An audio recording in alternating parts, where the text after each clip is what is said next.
लोकतन्त्र बनाम अथवा लोकतन्त्र भर्सेस संवैधानिक राजतन्त्र शीर्षक नै यही छ। त छोटो छ, त्यो यहाँहरूले ग्रहण गरिदिनु हुनेछ। सिंहासन काँप्छ, जनता जाग्छ। सिंहासन काँप्छ, जनता जाग्छ।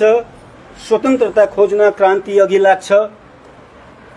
स्वतन्त्रता खोज्न क्रान्ति अघि लाग्छ। राजमहल भित्र सुनका जाल, राजमहल भित्र सुनका जाल, बाहिर रोइरहेछ जनताको हाल। लोकतन्त्रको बिगुल फुकियो, जनताको अधिकार बुझियो। लोकतन्त्रको बिगुल फुकियो, जनताको अधिकार बुझियो। तर सिंहासन त मर्न मानेन, संवैधानिक आवरण फेर्न छाडेन। संवैधानिक आवरण फेर्न छाडेन।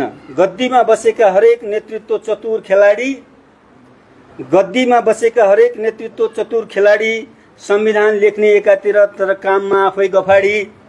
जनताको शासन खोज्ने जनताको मन, जनताको शासन खोज्ने जनताको मन, फेरि फर्केर आउन लाग्यो राजाको तन।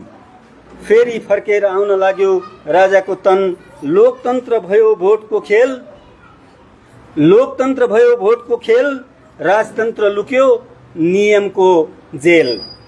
तर सिंहासन कहिल्यै मर्दैन, तर सिंहासन कहिल्यै मर्दैन। जति जहाँ छ त्यहाँ सर्नेछ, शक्ति जहाँ छ त्यहाँ सर्नेछ। गणतन्त्र गुन्जियो, आशा पलायो, तर भ्रष्टताको जालो कसले हटायो। संवैधानिक नाममा शक्तिको खेल, जनताको सपना शङ्काको भेल।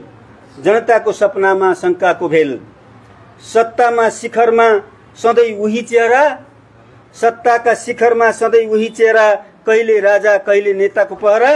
जनता भोट दिन्छन्, बेकासे नारा सुन्छन्, तर सत्तामा जो गए पनि सत्ता भने घुमिफिरी उस्तै देखिन्छन्।